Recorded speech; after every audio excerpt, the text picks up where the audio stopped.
영광의 하나님을 뵙는 복된 주일 예배의 자리에 나오신 성도 여러분을 환영합니다.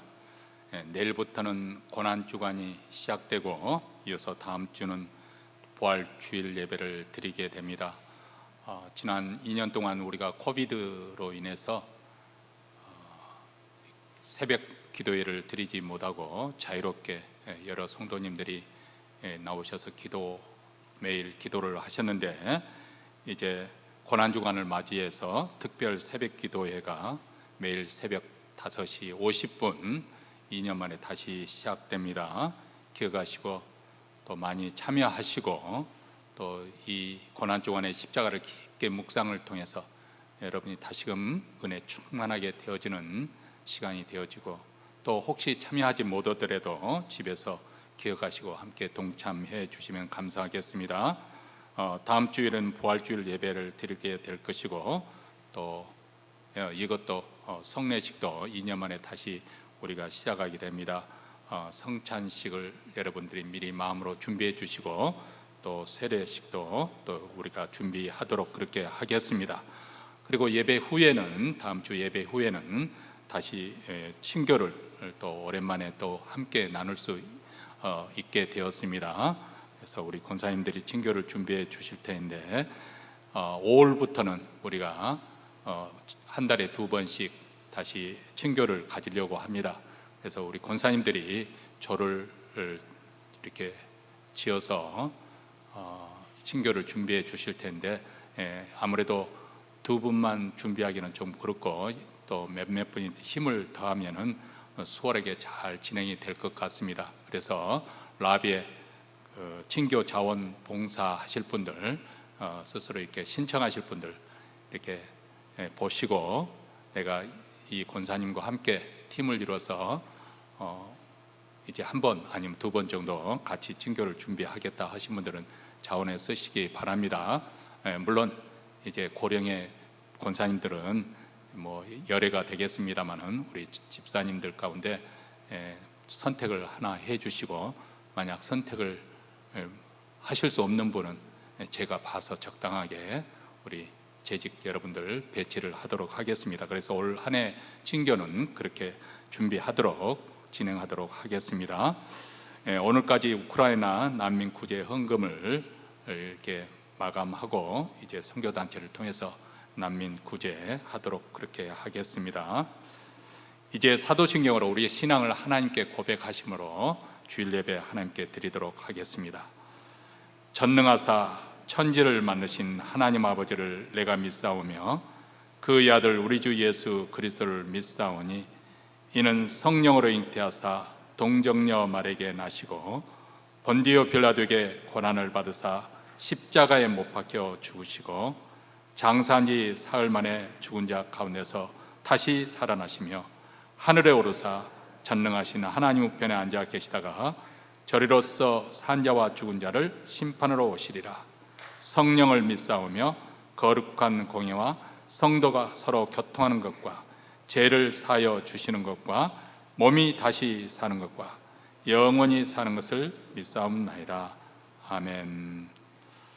찬송가 202장 죄에서 자유를 얻게 함은 우리 힘있게 부르시겠습니다.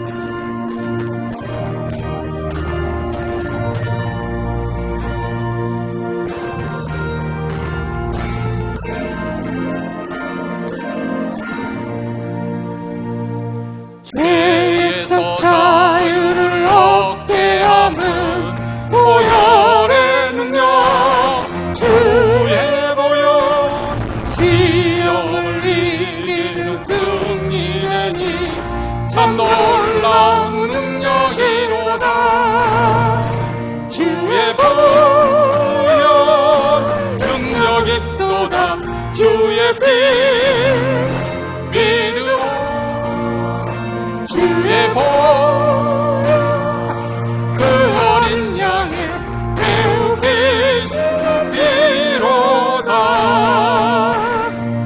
육체의 정욕을 이기는 보혈의 능력, 주의 보혈 정결한 마음을 얻게 하니 참 놀라운 능력이로다. 주의 보혈 능력 있도다. 주의 피 믿음 주의 보혈 그 어린 양의 매우 귀중한 피로다. 눈보다 더 이게 밝히는가 보혈의 능력 주의 불정한 모든 것 밝히시니 참 놀라운 능력이로다. 주의 보혈 능력 있도다. 주의 피 믿으오. 주의 보혈 그 어린 양의 매우 귀중한 피로다.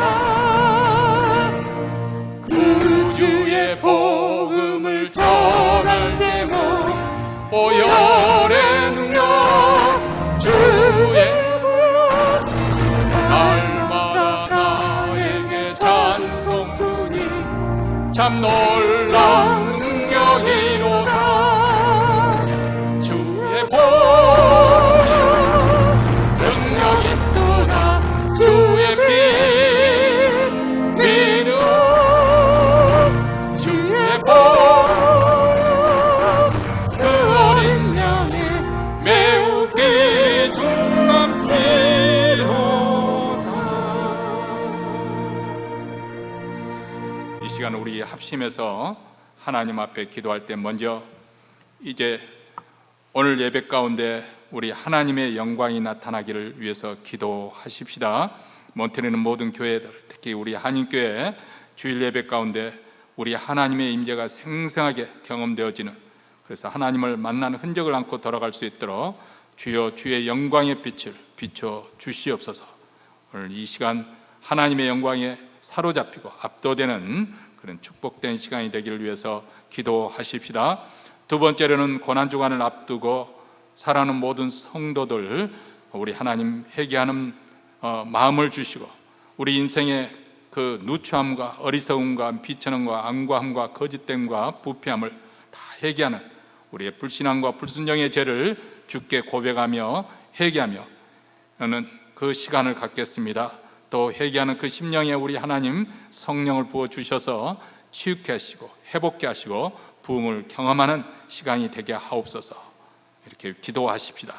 세 번째는 우리 각자 필요한 기도 제목, 소원하는 기도 제목을 하나님 앞에 아뢰며 또 병석에 누워 계신 분들, 또 어려운 공경에 빠진 분들을 축복하며 이 시간 통성으로 다 함께 하나님 앞에 기도하겠습니다.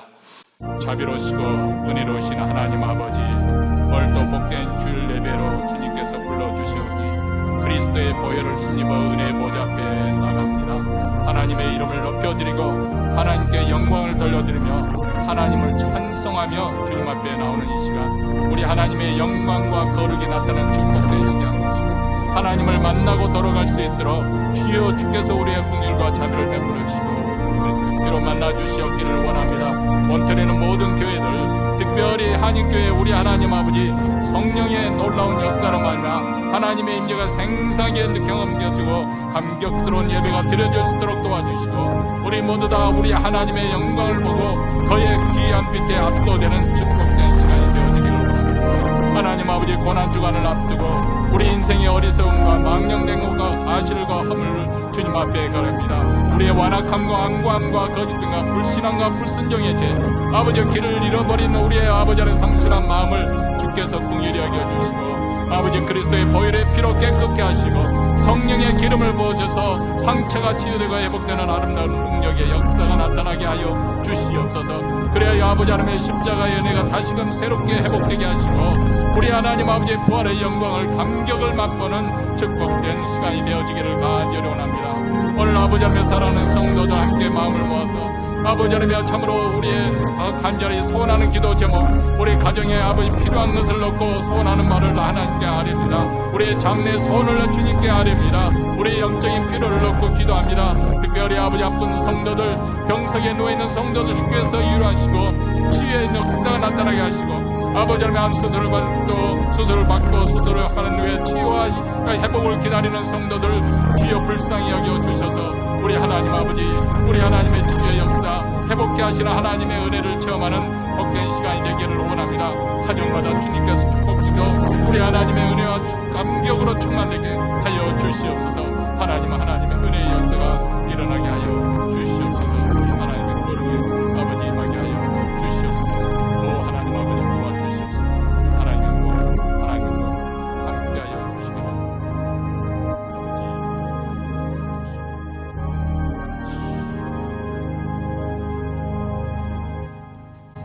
하늘에 계신 우리 아버지여, 이름이 거룩히 여김을 받으시오며 나라의 임하옵시며 뜻이 하늘에서 이룬 것 같이 땅에서도 이루어지이다. 오늘날 우리에게 일용할 양식을 주옵시고 우리가 우리에게 죄진 자를 사하여 준 것 같이 우리 죄를 사하여 주옵시고 우리를 시험에 들게 하지 마옵시고 다만 악에서 구하옵소서. 대개 나라와 권세의 영광이 아버지께 영원히 쌓옵나이다. 아멘. 하나님 말씀은 고린도전서 1장 18절부터 25절 말씀입니다. 우리 다 같이 한 목소리로 읽습니다. 십자가의 도가 멸망하는 자들에게는 미련한 것이요 구원을 얻는 우리에게는 하나님의 능력이라. 기록된 바 내가 지혜 있는 자들의 지혜를 멸하고 총명한 자들의 총명을 폐하리라 하였으니 지혜 있는 자가 어디 있느냐, 선비가 어디 있느냐, 이 세대의 변사가 어디 있느냐. 하나님께서 이 세상의 지혜를 미련케 하신 것이 아니요 하나님의 지혜에 있어서는 이 세상이 자기 지혜로 하나님을 알지 못하는 거로 하나님께서 전도에 미련한 것으로 믿는 자들을 구원하시기를 기뻐하셨도다. 유대인은 표적을 구하고 헬라인은 지혜를 찾으나 우리는 십자가에 못 박힌 그리스도를 전하니 유대인에게는 거리끼는 것이요 이방인에게는 미련한 것이로되 오직 부르심을 입은 자들에게는 유대인이나 헬라인이나 그리스도는 하나님의 능력이요 하나님의 지혜니라. 하나님의 미련한 것이 사람보다 지혜 있고 하나님의 약한 것이 사람보다 강하니라. 아멘.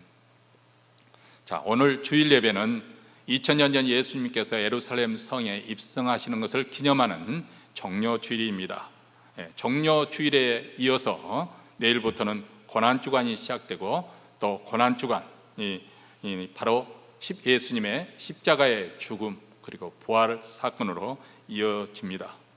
특별히 일주일이 채 되지 않은 이 고난주간에 일어난 예수 그리스도의 사건을 통해서 우리 그리스도인들이 믿는 바 그 신앙의 내용이 무엇이고 왜 기독교는 존재하고 있는 것인지, 또 교회가 그 많은 핍박과 환난을 오늘날까지 어떻게 견뎌왔는 것인지, 그리고 교회에게 주어진 교회가 가지고 있는 능력이 무엇인지, 이것을 묻는 질문에 해답을 얻을 수가 있겠습니다. 한마디로 이 고난주간에 일어났던 사건과 또 부활주일의 그 의미를 잘 이해를 해야 신약성경과 구약성경, 이 성경 전체를 우리가 잘 이해할 수가 있는 것이죠. 그리고 하나님을 알게 되고 그리스도를 알게 되고 또 나라는 존재가 누구인지, 또 구원이 무엇인지, 은혜가 무엇인지를 깨닫게 됩니다.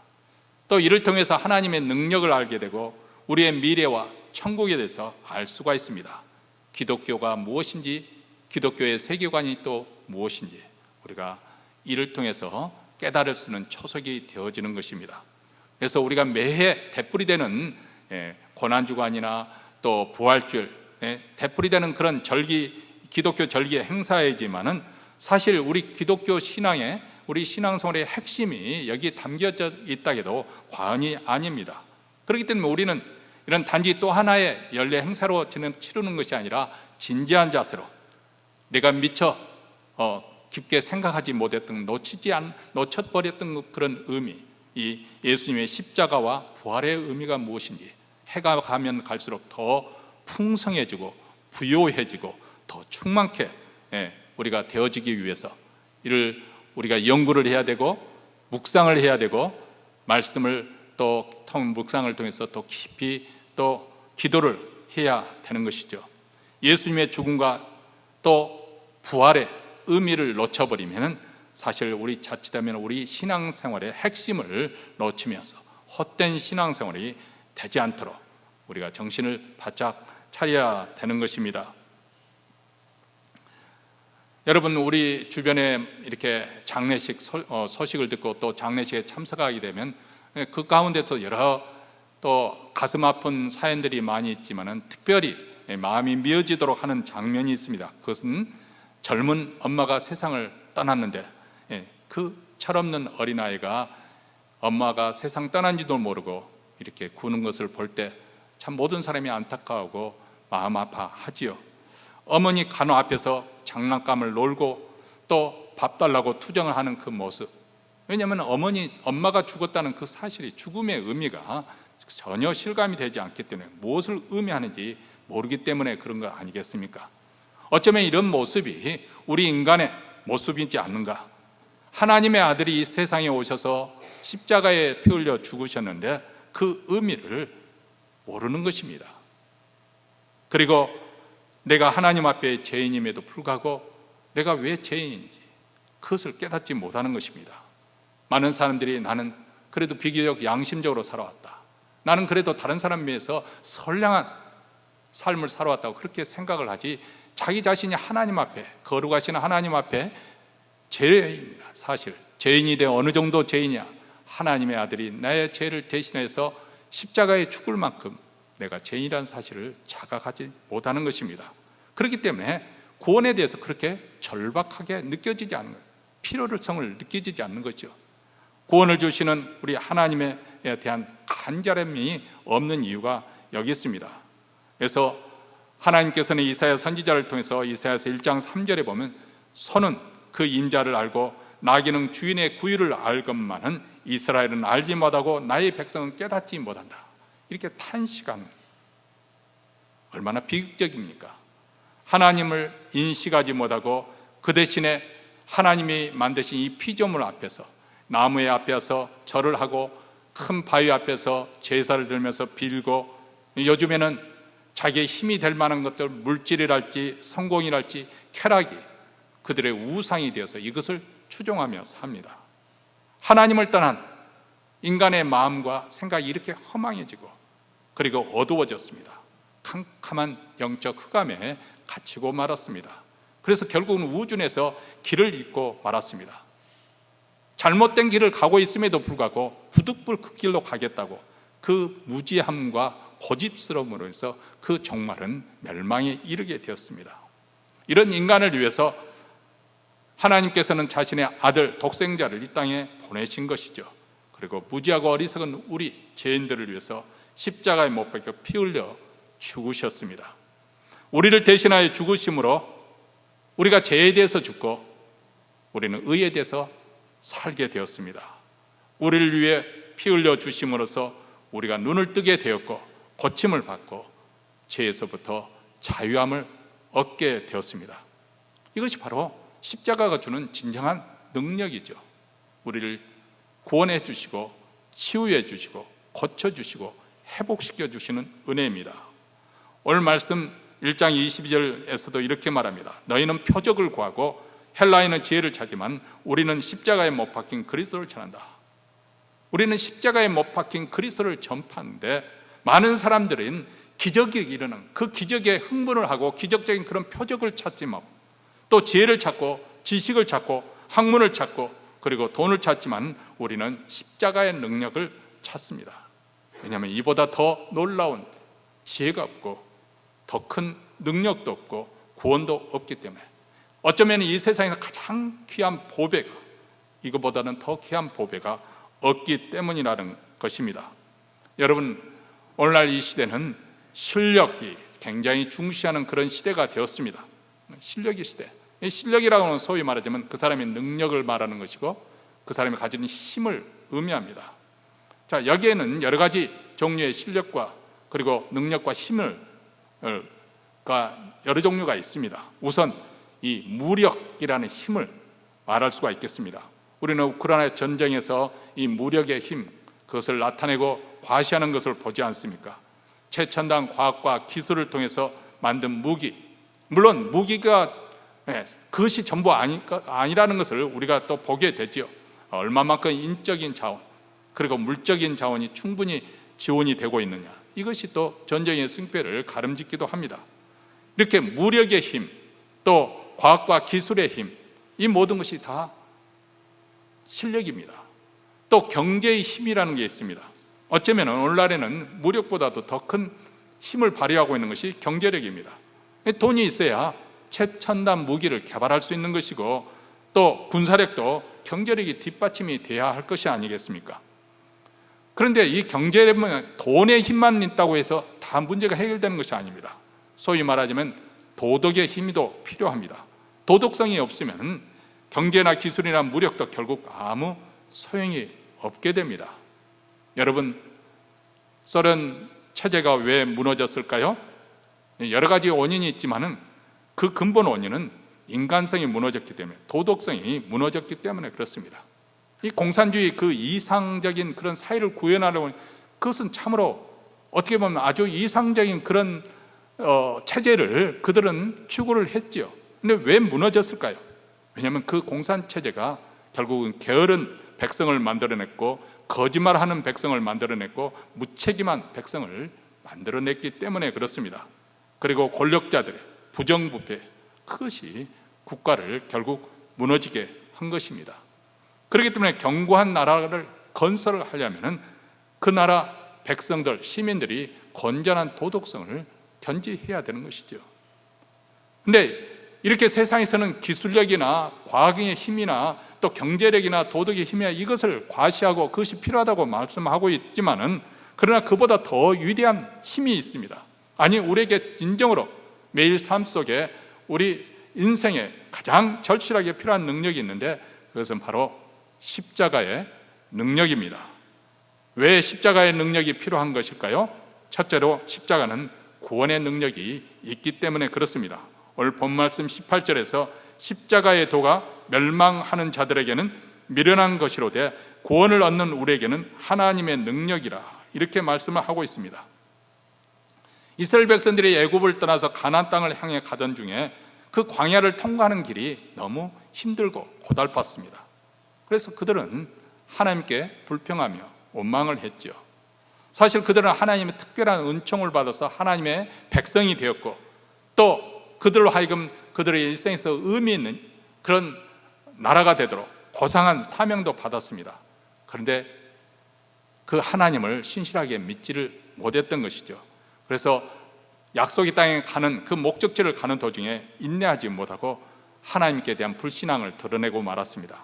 그때 하나님께서 그들이 여러 차례 그들이 하나님을 시험하고 원망하고 불신앙을 드러냈을 때, 이제 하나님께서 마지막으로 그들에게 결단을 내리도록 막다른 골목으로 몰아가시죠. 그것은 바로 광야에 호련히 불뱀이 나타나서 많은 사람들을 물어서 이제 독에 의해서 죽어가는 것입니다.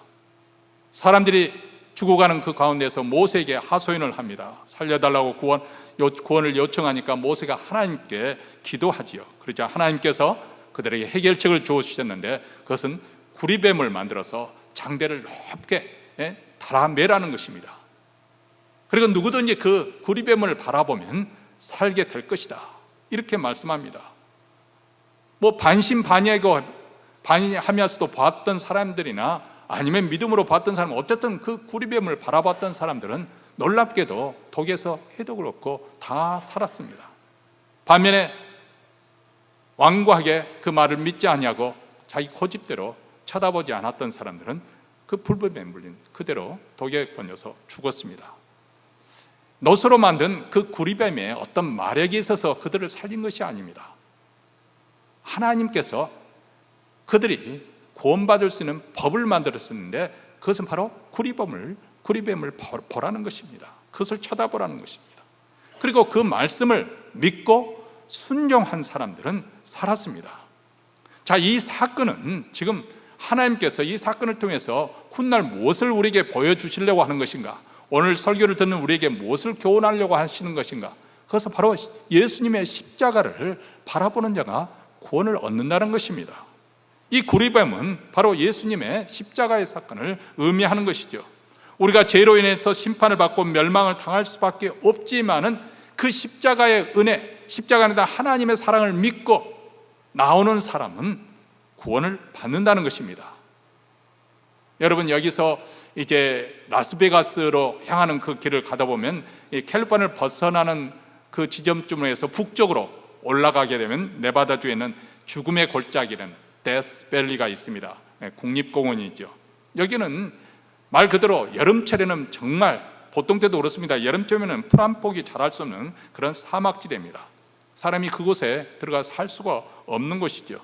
그래서 옛날 개척시대 때는 서부로 오는 길에 길을 잘못 떠서 그 데스밸리, 죽음의 골짜기에 들어서 갔다가 살아나오지 못한 사람들이 많았습니다. 그래서 말 그대로 데스밸리, 죽음의 골짜기라고 부르는 것입니다. 근데 1930년 5월에 정말 전혀 없었던 그런 기후변화가 있었습니다. 5월에 아주 19일 동안 폭우가 쏟아졌습니다.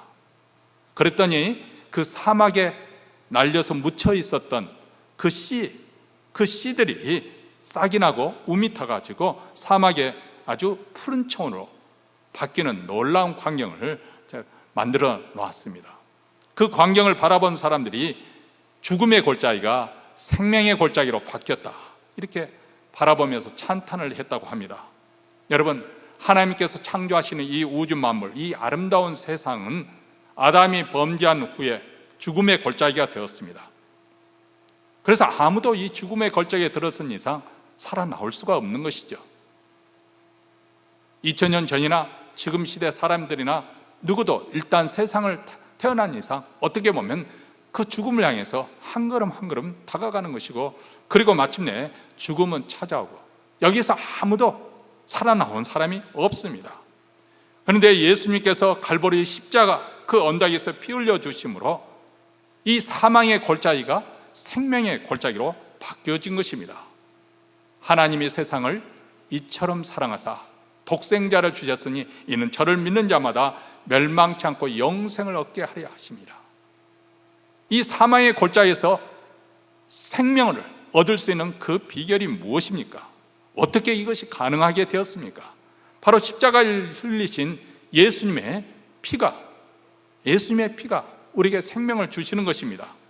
그래서 베드로전서에서 이렇게 말합니다. 너희가 알거니와 너희 조상의 유전한 망령된 행실에서 구속된 것은 은이나 금같이 없어질 것으로 한 것이 아니라 오직 흠없고 점없는 어린 양 같은 그리스도의 보배로운 피로 한 것이다. 구약시대와 같이 양과 짐승, 그 염소의 피로서 우리의 죄를 대신 사해주는 그것으로 우리를 죄를 깨끗하게 해준 것이 아니라 하나님의 아들 독생자신 예수 그리스도, 그분이 십자가에 죽으심으로 어린 양이 되어주심으로 우리를 죄에서 구속하여 주셨다, 건져주셨다고 말씀합니다. 바로 십자가는 이런 구원의 능력이 있습니다. 누구든지 그 십자가를 바라보고 그 십자가에 담겨있는 하나님의 은혜, 하나님의 사랑을 믿기만 한다면 여기에 영생이 주어지는 구원의 역사가 일어나는 줄 믿습니다. 두 번째로 십자가는 화목케 하는 능력이 있습니다. 여러분, 사람이 원하는 게 많지 않습니까? 지금 이 순간에도 정말 경제력이 쪼들리고 있는, 생계가 쪼들리고 있는 분은 머리에 돈에 대한 생각으로 가득 찼을 것입니다. 그렇죠? 예전에 문학 시간에 교수님이 강의를 하다가 밖에 보니까 가을이 돼서 낙엽이 떨어집니다. 학생들에게 물었어요. 낙엽이 지금 떨어지고 있는 그 장면을 보면 무엇이 생각이 나니? 하고 물었더니 어떤 학생이 번쩍 손을 들더니 돈이요, 그러더라는 거예요. 왜냐하면 하숙 생활하면서 돈에 너무 쪼달리고 힘드니까 그 생각에는 온통 돈밖에 없는 것이죠. 여러분이 원하는 거 다 사람마다 조금씩 다를 수가 있습니다. 근데 궁극적으로 여러분이 그것을 추적해 가보면 결국은 무엇을 원하느냐? 마음의 평화입니다. 그렇죠? 돈이 없으니까 불안하고 두렵고, 또 자녀들 문제로 마음 근심 걱정이 많고, 하루속히 이것으로부터 해방되는 마음의 평안을 얻는 것. 뭐 돈이 많다고 해서 언제나 평안한 것 아니잖아요. 돈 많은 사람, 돈 많아서 불안할 수 있고 두려움이 있을 수 있고. 마음의 평안, 이 평화가 필요한 것입니다. 사실 평소에는 이거 돈 되는 것이 아니니까 그 필요성에 대해서 잘 못 느낍니다. 근데 한번 좀 극단적인 예지만 전쟁이 우리 눈앞에 벌어진다고 생각해 보십시오. 그 참혹한, 지금 현재 우크라이나에서 그 전쟁이 벌어지고 있는데 거기에 사는 사람들은 정말 지옥을 경험하고 있는 거 아니겠습니까? 러시아군이 잠깐 점령하고 퇴각했는데 우크라이나 수도 키예브의 북쪽에 있는 부차라는 그 도시에 있는데 가보니까 이제 회복을 해서 올라가 봤는데 길거리에 수십 구의 시신들이 이렇게 널브러져 있는데 다 팔다리가 이렇게 묶여져 있는 그런 상태로 총을 맞고, 앞에서 총을 맞고 뒤에서 총을 맞고, 이르피난 그 작은 도시에서는 소녀와 여성들을 총으로 쏜 다음에 탱크로 깔아뭉갰다고 하는 그런 소식도 있고요. 또 고문시로 사용한 그 어느 별장 지하실에서는 그 18구의 18구의 시신이 발견됐는데 다 고문을 당한 흔적이 있고, 그리고 결국은 총상을 당한 그것으로 이렇게 뉴스에 보도가 되었습니다. 지금 수백 명의 무고한 시민들이 죽어간 이 장면으로 온 국제사회가 떠들썩하고 분노하지 않습니까? 여러분, 국가와 사회가 전쟁 없이 평화하다는 거 얼마나 소중한 것입니까? 사실 우리 개인과 가정도 그렇습니다. 이미 말씀드린 것도 우리 개인 마음이 평화로워야죠. 그래서 우리 한국 말에도 이 평화란 뜻의 여러 그 단어가 있지 않습니까? 동일하게 쓰인 거, 평안, 그리고 또 평강, 또 안녕. 밤새 안녕하셨습니까? 밤새 별일 없이 평안하셨느냐, 그것을 묻는 것이죠. 그리고 또 안녕히 주무십시오, 평안히 잘 주무시라는 그것입니다. 우리는 이렇게 안녕이라는 단어를 통해서 평안이 얼마나 필요한 것인지, 사실 우리가 구약 성경에 보면 아론이 이스라엘 백성들을 축복할 때 하나님께서 이렇게 축복하라고 했습니다. 여호와는 그 얼굴을 향하여 내게로 향하여 드사 평강 주시기를 원하노라. 하나님께서 평강, 하나님의 얼굴을 비춰주는 평강이 우리에게 쏟아져 들어온다는 것입니다. 사도 바울의 서신서, 여러 서신서, 로마서나 이런 서신서에 보면 항상 서두에 사도 바울이 그 편지를 받는 성도들을 향해서 하나님의 은혜와 평강이 너에게 있기를 원한다, 이렇게 기원하면서 편지를 시작합니다. 자, 이것은 무엇을 우리에게 보이냐면 고대인들이나 지금 현대에 살고 있는 우리에게나 우리가 필요로 하는 것이 무엇이냐? 평화입니다. 평화. 근데 사실 우리가 살고 있는 이 현실 세계는 평화를 누리며 산다는 것이 결코 만만치 않다는 것을 깨닫게 됩니다. 우선 마음이 평화로운 사람이 그렇게 많지는 않고요, 평화로운 가정, 겉으로 볼 때는 다 평화롭게 살아가는 것 같지만 그 가정마다 다 복잡하죠. 또 평화로운 사회, 평화로운 나라도 또 많지 않습니다. 도처에 분쟁이 있고 분규가 있고 파업이 있고 데모가 있고 심지어는 납치에 당하고 또 약탈하는 그런 일도 일어나고, 더 크게는 내전이 일어나고 전쟁이 벌어지고 있는 이 세상. 그렇기 때문에 우리 마음속에는 지금 현재는 그렇지 않다 할지라도 언제 그런 일이 일어날 줄 모르는, 이 세상이 정말 깨지기 쉬운 아주 위험스러운 그런 세상에서 우리가 살고 있다는 그런 의식 때문에 우리 마음 깊은 곳에 불안이 있는 거예요. 불안감이 있는 거예요. 그래서 돈을 많이 쌓아두려고 하고, 또 내가 빨리 성공해서 내가 이 세상에서 누구도 나를 넘볼지 못하도록 그렇게 든든하게 해보려고 하는 이유가 여기 있습니다. 우리 마음속에 불안하기 때문에, 두려움이 있기 때문에 그러는 것이죠. 그렇기 때문에 우리가 더 그럴수록 찾게 되는 것이 있는데 그것은 바로 평화입니다. 그리고 이 평화로 우리를 인도해 주는 것이 있는데 그것은 바로 화해, 화목. 이 다툼, 분규가 있는 곳에 화목, 화해가 이루어져야 우리 마음에 평화가 찾아오기 때문에 그렇습니다. 복음은 하나님께서 그리스도 안에서 우리를 화목케 하시는, 이 화해의 길을 열어놓으셨다는 것을 선포하는 것입니다. 하나님은 화해, 화목케 하시는 하나님이십니다. 십자가는 화해케 하는 능력을 보여주고 있는 것입니다. 그래서 하나님께서 자신의 아들 독생자를 땅에 보내주셨는데 이는 우리를 대신해서 화목 제물이 되게 하려 하시죠. 하나님과 우리 사이의 죄로 인해서 원수관계가 되는데, 말 그대로 전쟁 상태인과 마찬가지 그렇게 긴장관계에 있었는데, 예수님이 대신 죽으심으로, 십자가에서 죽으심으로 화목제물이 되어주셔서 하나님과 우리 사이에 화목함이, 화평이 일어났다는 것입니다. 그래서 로마서 3장 25절에 보면 이 예수를 하나님의 그의 피로 인하여 믿음으로 말미암는 화목제물로 세우셨으니, 또 5장 10절에는 곧 우리가 원수 되었을 때, 하나님과 우리 사이에 이 죄로 인해서 원수 되었을 때 그 아들의 죽으심으로 말미암아 하나님으로 더불어 화목되었은즉, 하나님과 우리가 이 십자가에 의해서 화목하게 됐대, 하나님과 화해하게 되었다는 것입니다. 예수님은 이 세상에 화목 제물로 오셨습니다.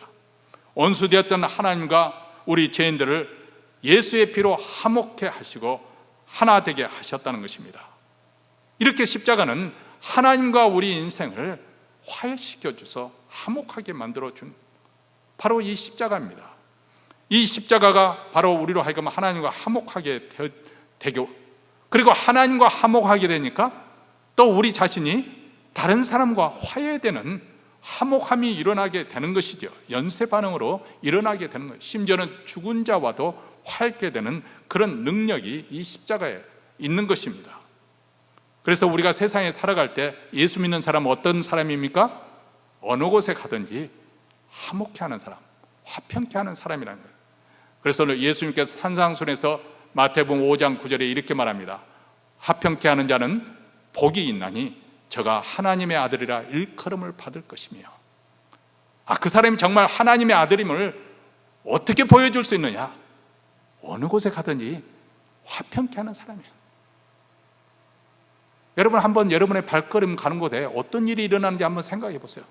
생명의 역사가 일어나고 있는지, 사망의 역사가 일어나는지, 여러분이 들어가면서 다툼이 일어나고 있는지, 아니면 화목함이 일어나고 있는지, 여러분이 사역하는 이 교회에서도 여러분으로 인해서 교회가, 목회자와 성도들이 하나가 되고 있는지, 아니면 사이 간격이 점점점 벌어지고 있는지. 여러분, 구약성경에 보면 제사장들에게 경고를 하셨습니다. 너희들이 제단에 오를 때 너희의 하체를 드러내지 않도록 조심하라. 수치를 드러내지 않도록.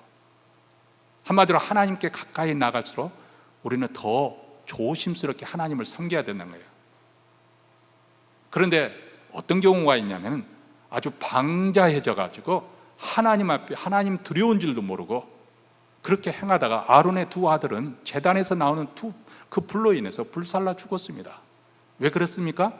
하나님께서 제단의 불은 다른 데서 불을 가져오지 말고 그 제단 불을 가지고 해야 되는데 그것을 간과해버린 거예요. 우선 편리한 대로 다른 불을 가져오다가 그 제단에 나온 불로 불사름을 당했습니다. 여러분이 재직이 돼서 장로가 되고 권사가 되고 또 집사가 되고 목사가 될 때 그만큼 하나님께 가까이 나와 섬길 수 있는 놀라운 영광, 특권을 가졌습니다. 그런데 그런 하나님께로부터 받은 영광, 특권을 조심하게 여겨야 되는데 나로 말미암아 교회에 화평이 깨지고 의심이 생기고 가는 곳마다 불평을 퍼뜨리고, 이것은 정말 방자하게 행하는 거예요. 하나님이 두려운 줄 모르고 행하는 것입니다. 우리 조심해야 돼요. 목회자는 저도 그렇습니다. 물론 결국은 하나님 앞에 다 결산을 해야 되기 때문에 저는 과거에 어떤 결단을 냈더니 잘못한 것은 잘못이나 한 것이고 이제 와서 돌이킬 수도 없는 것 아니겠어요? 이제 앞으로 하나님 앞에서 계산을 해야 될 날을 기다리는 것이죠. 그래서 저는 뒤를 돌아보지 않습니다. 과거에 있었던 가지고 뭐 후회한다든지 뭐 그러지는 않습니다. 이미 하나님께서 알고 계시는 바고 또 하나님께서 이제 훗날 계산할 것이고, 단지 오늘 그리고 다음 내게 주어진 시간에 하나님 앞에 어떻게 내 양심에 비춰서 떳떳하게 행할 것인가, 그 부분이 내게 남겨진 숙제지요. 여러분들도 마찬가지예요. 하나님께서는 여러분을 화해케 하는 사람으로, 그래서 여러분이 어떤 모임에 가든지 여러분으로 인해서 그 모임이 살아나야 되는 거예요. 신명이 나야 되는 거예요. 근데 여러분으로 인해서 오히려 모임이 무너지고 불평이 생기고 다툼이 생기고 하나님을 섬길 마음, 의욕이 사라지고 교회를 사랑하고 교회를 위해서 섬기려는 봉사 의욕을 꺾어버린다면 이것은 하나님께서 우리를 화해케 한 그 목적을 상실해 버린 것과 마찬가지입니다. 여러분 가장 가까운 여러분 이웃과 가족과 화목하십니까? 심지어는 원수라도 화해케 하는 그 능력이 십자가의 능력입니다. 이 능력을 힘입을 수 있는 우리 모두가 될 수 있게 되기를 바랍니다. 세 번째로 십자가는 치유하는 능력이 있습니다. 이사야서 53장 5절에 보면 그가 징계를 받음으로 우리가 평화를 누리고 그가 채찍에 맞음으로 우리가 나음을 입었도다. 이 말씀을 마태가 인용하면서 이는 선지자 이사야로 하신 말씀에 우리 연약한 것을 친히 담당하시고 병을 짊어지셨다, 이렇게 옮겨놓았습니다. 여러분, 타락한 인생은 누구나 다 이 저주가 개입한 이상 우리 인생에는 온전한 사람은 사실 어떤 의미에서는 없습니다. 다 어느 부분에 병을 앓고 있고 어느 부분에서 상처를 안고 살아갑니다.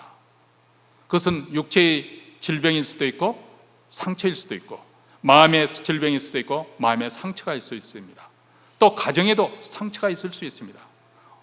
사실 어떤 상처는 겉으로 드러나지 않기 때문에 그냥 우리가 무심하게 넘기기가 쉽습니다. 그런데 치유되지 않은 상처는 항상 탈을 내게 되어 있습니다. 사실 그렇지 않습니까? 우리가 소금물에 손을 담갔을 때 아무 이상이 없으면 소금물에 담았어도 아무렇지도 않죠. 그런데 카리에서 상처가 났을 때 소금물에 담그면 어떻게 됩니까? 쓰라리죠. 그와 마찬가지로 우리 마음에 겉으로 볼 때는 아무 멀쩡한 사람이지만 마음의 상처가 치유되지 않은 상태로 그 사람이 어느 곳에 이렇게 속에서 하다 보면 사람들과 자꾸 상처를 주고 상처를 받습니다. 아무것도 아닌 일에도 쉽게 상처를 받아요. 그리고 그렇게 상처받은 사람은 또 다른 사람에게 상처 주기도 쉽습니다. 가령 마음에 상처가 치유되지 않은 채로 있는 사람들은 무슨 말을 해도 그대로 소화를 시키지 못하는 거죠. 오히려 스스로 시험거리를 만드는 것입니다. 칭찬을 해줘 수용할 줄은. 가령 참 예쁘게 단장하고 나오면 어떤 분이 오늘 이렇게 참 보기 좋으시네요. 그러면은 지금 나를 비웃는 거예요? 이런 식으로 받아쳐버려요. 칭찬을 그렇게 말해줘서 고맙습니다 이렇게 말해야 되는데 뭐 천만에요 그러면서 그냥 항송해서 어쩔 줄 모르는 그런 정도는 또 괜찮죠. 근데 조금 전에 말한 대로 꼬여가지고 듣는 거예요. 그렇죠? 심지어는 어떤 분은 길을 가다가도 눈을 마주치면은 우리 같으면은 까딱하고 인사하고 지나가면 되잖아요. 근데 어떤 사람은 굳이 당신 왜 나 째려보고 있어? 이런 사람이 있는 거예요. 왜 그럴까요? 상처가 많기 때문에 그렇습니다. 이런 사람이 결혼하면 또 어떻게 하겠어요? 상대방에게 계속 상처를 주게 돼 있어요.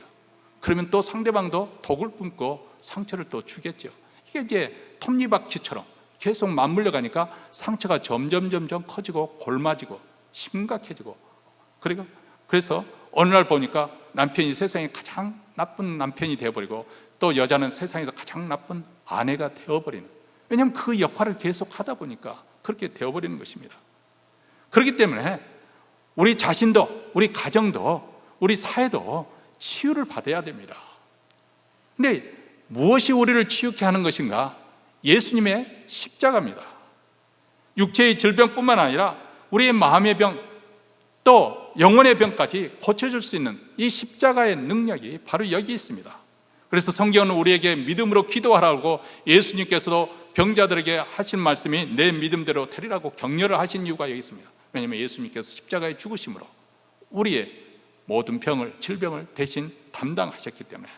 베드로전서 2장 24절에 보면 친히 나무에 달려 그 몸으로 우리 죄를 담당하셨으니 이는 우리로 죄에 대하여 죽고 의에 대하여 살게 하려 하심이라. 저가 채찍에 맞음으로 너희는 나음을 얻었나니. 우리 주님의 채찍에 맞음으로써 우리가 나음을 입었다. 왜냐하면 십자가에 바로 치유의 능력이 나타나기 때문인 줄 믿습니다. 마지막으로 십자가는 승리하게 하는 능력이 있습니다. 여러분, 세상에서는 이 십자가라는 것은 무능의 수치의 상징입니다. 패배의 상징입니다. 그러나 십자가는 결코 수치나 패배의 상징으로 끝나는 것이 아니죠. 우리를 승리케 하는 능력이 됩니다. 그래서 골로새서 2장 15절에 보면 정사와 권세를 벗어버려 밝히 드러내시고 십자가로 승리하셨느니라. 예수님이 십자가에 죽으실 때는 세상 권세에 의해서 패배를 당하고 마귀의 권세에 의해서 실패한 것처럼, 수치를 당한 것처럼 그렇게 보였습니다. 그런데 사흘 만에 부활하심을 통해서 사망 권세를 깨뜨리시고 승리하신 것입니다. 그리고 그분 하늘에 오르사 하나님 보좌 우편에 앉아 계시며 지금도 왕으로서, 만왕의 왕으로서 다스리시고 이제 조만간에 다시 오실 것입니다. 예수 그리스도 그분이 참 승리자이시고 최후의 승리자가 되십니다. 왜냐하면 그리스도께서 사단 마귀를 십자가로 정복하셨기 때문에 그렇습니다. 그래서 예수님께서 제자에게 하신 말씀, 오늘 이 시대에 사는 우리에게도 동일한 말씀입니다. 요한복음 16장 33절 말씀입니다. 이것을 너희에게 이름은 너희로 내 안에서 평안을 누리게 하려 함이라. 세상에서는 너희가 환난을 당하나 담대하라. 내가 세상을 이겼노라 하시니라. 너희가 세상에서는 환난을 당합니다. 때로는 인생의 역경에 처해질 수도 있습니다. 그러나 담대하라. 왜냐하면 내가 이미 세상을 이겼다. 우리 주님이 이미 이기셨습니다. 승리하셨습니다. 우리에게 이미 승리는 약속된 것입니다. 보장된 것입니다. 우리는 그 비밀을 안고 살아가는 사람들이에요. 제가 어젠가 잠깐 뉴스에 보니까 우리 한국 사람이 난 아주 위대한 축구 선수 손흥민 선수가 아주 대활약을 해서 또 뉴스에 뜬 것을 제가 잠깐 보았습니다. 여러분, 운동 경기를 볼 때 한쪽을 응원하게 되면 막 가슴이 두근두근 하지 않습니까? 그리고 혹시라도 실수하지 않을까, 또 상대방이 너무 잘해가지고 점수를 잃지 않을까 염려하면서 흥분된 마음으로 응원하고 그러지 않습니까? 그런데 저같이 미리 뉴스를 딱 안다고 한다면, 결과가 어떻게 됐다 미리 안다면 그 경기를 다시 이렇게 리뷰를 하면서 다시 보면서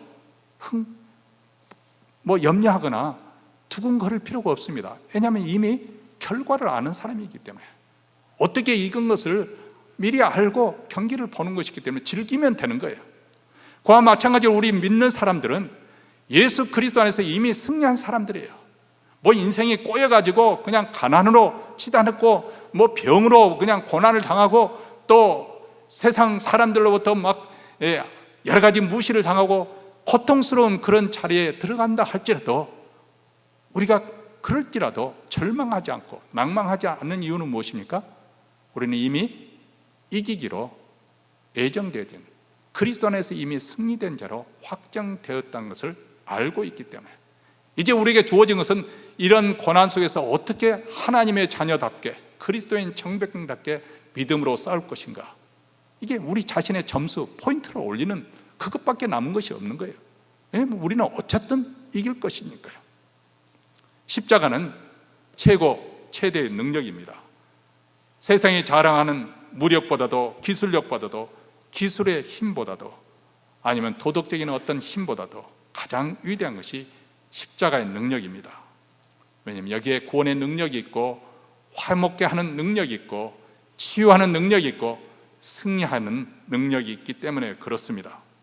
여러분, 고난주간 한 주 동안 우리가 보내면서 이 십자가를 깊게 묵상하시기 바랍니다. 이 십자가에 나타난 하나님의 비밀, 이 놀라운 하나님의 지혜, 능력, 이 감춰진 이 십자가를 우리가 알아야만 해요. 우리가 그것을 깨달아 알아야만 해요. 그 부요함에 대해서 우리가 눈을 떠야만 해요. 그 세계가 열려야만이 아는 만큼 우리가 누릴 수 있게 되는 것이죠. 모르면은 놓치고 사는 거예요.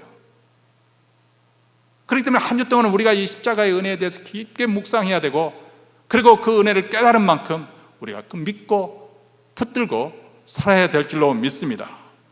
십자가를 부끄러워하거나 피하지 말고 십자가를 높이 들고 자랑하고 전파하는 한 주가 되시기를 주의 이름으로 축원합니다.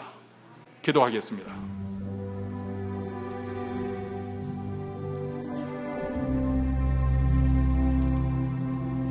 사랑하는 성도 여러분,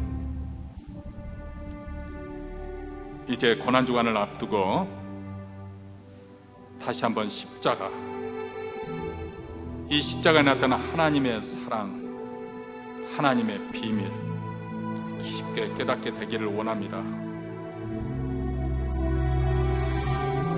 그래서 우리 모두 다 십자가의 능력을 힘입는 우리의 남은 생애가 되기를 원합니다. 그 십자가만 높이고 그 십자가에서 떠나지 말고 그 십자가를 붙들고 살아가십시다. 한번 우리 마음속에 그것을 위해서 기도하면서 다짐하면서 우리 복음 찬양 한 곡 부르겠습니다. 십자가 그 사랑 멀리 떠나서.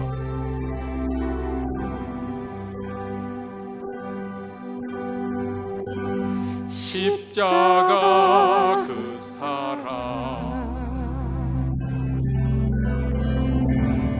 멀리 떠나서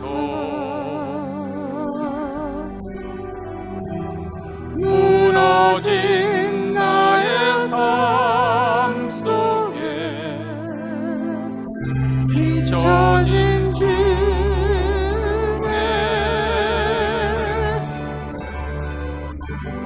돌 같은 내 마음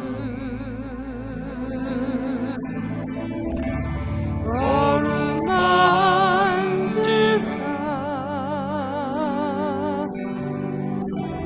다시 세우신 주를 사랑합니다. 주 나를 보호하시고 주 나를 보호하시고 날 붙드시니 나는 외롭고 정리한 주님의 자녀라. 주 너를 보호하시고 주 너를 보호하시고 널 붙드시니 너는 외롭고 정리한 주의 자녀라. 지나간 일들을 기억하지 않고 지나간 일들을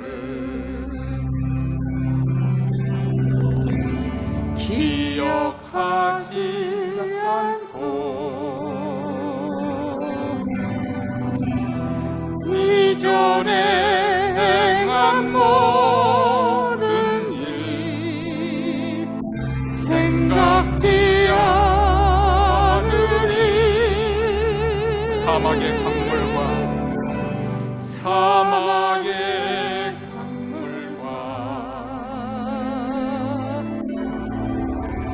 길을 내시는 주 내 안에 행하신 주만 바라보리라. 주 나를 보호하시고 주 나를 보호하시고 날 붙드시니 나는 외롭고 정귀한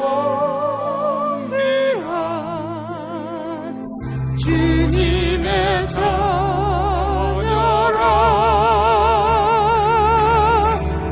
주 너를 보호하시고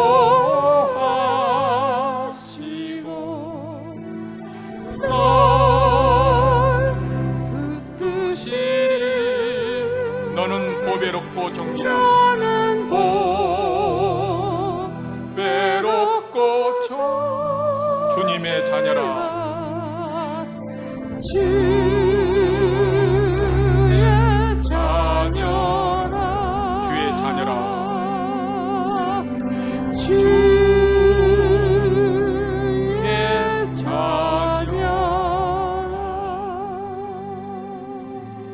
하나님 아버지, 하나님의 아들이신 예수 그리스도께서 어떻게 처참하게 십자가에 죽으셔야만 했는지, 그 십자가를 통해 나타난 하나님의 사랑을 깊이 생각하지 않을 수 없습니다. 그리고 우리의 죄가 얼마나 악독하기에 하나님의 아들이 죽으셔야만 했는지, 우리 인생의 죄의 비참함을 깨닫지 않을 수 없습니다. 하나님 감사합니다. 우리가 아직 하나님을 알지 못했을 때 오히려 그리스도께서 우리를 위하여 죽으심으로 하나님의 사랑을 확증하여 주셨습니다. 이 십자가를 믿고 의지하고 살아가길 원합니다. 그래서 우리에게 구원의 역사가 일어나고 화해의 역사가 일어나고 또 치유의 역사가 일어나고 승리하는 역사가 일어나는 줄 믿습니다. 이제 예배 순서에 따라 준비한 예물 하나님 나라에 바쳐 드립니다. 하나님, 세상은 돈이 우상이지만 십자가가 우리를 세상 만물로부터 자유케 하시고 오직 하나님만 섬기도록 우리를 불러주셨음, 그 은혜를 믿고 의지하는 마음으로 하나님께 바치오니 주여 받아주시고, 이를 통해서 우리 주 예수 그리스도의 십자가의 복음이 땅끝까지, 특별히 북한 동포에까지 전파되게 하시고 주의 교회를 말씀과 기도 더욱더 흥왕하게 하시사 이 십자가의 도를 땅끝까지 전파하는 사명 잘 감당케 하시고, 또 오늘 또 예배드리며 하나님 앞에 예물을 바치는 사랑하는 성도들, 그들의 인생에 있어서 십자가의 능력이 나타나게 하시고 그들의 자자손손 예수 그리스도를 잘 믿는 믿음의 가정이 되게 하여 주시옵소서. 이제는 우리 구주 예수 그리스도의 은혜와 하나님 아버지의 무한하신 사랑과 성령의 교통하심이 오늘 십자가를 바라보며 십자가를 믿고 의지하며 담대하게 십자가의 도를 전파하기로 다짐함이 자리를 떠나는 사는 주의 백성들, 이제로부터 영원토록 하나님의 은혜와 그리고 그리스도의 사랑과 성령의 교통하심이 함께 있을지어다.